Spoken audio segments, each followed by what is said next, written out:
নিজের মূল্য বাড়াতে চান, অসম্মান অপমান যদি না চান, কিভাবে নিজের মূল্য বাড়ানো যায়, নিজের দাম বাড়ান কতগুলো সহজ কাজের মধ্য দিয়ে। প্রথম হচ্ছে, জোর করে কোথাও গুরুত্ব পাওয়ার দরকার নেই।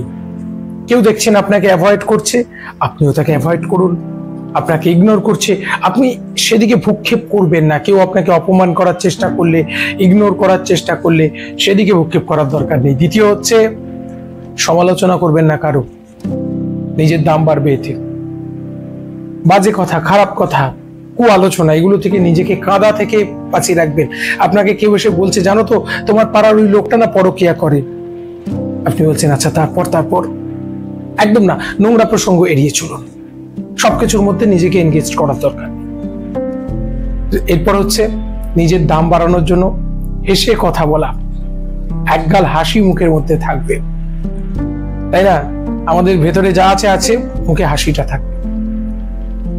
এরপর হচ্ছে, নিজের দাম বাড়ানোর জন্য যেখানে দেখছেন আপনার শত্রুরা, আপনার নিন্দুকরা আপনাকে খোঁচা দেওয়া কথা বলছে, এটা খুব ভালো একটা সিচুয়েশন।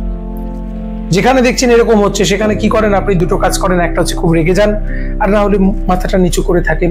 আমি বলবো সেই স্থান পরিত্যাগ করুন, নিজের দাম বাড়বে। এই কাজগুলো করতে পারলে নিজের দাম বাড়তে থাকবে, নিজেই প্র্যাকটিক্যাল বুঝতে পারবেন। আজকে একটুকুই, বিস্তারিত আলোচনা পরবর্তী পর্বে হবে, সঙ্গে থাকুন।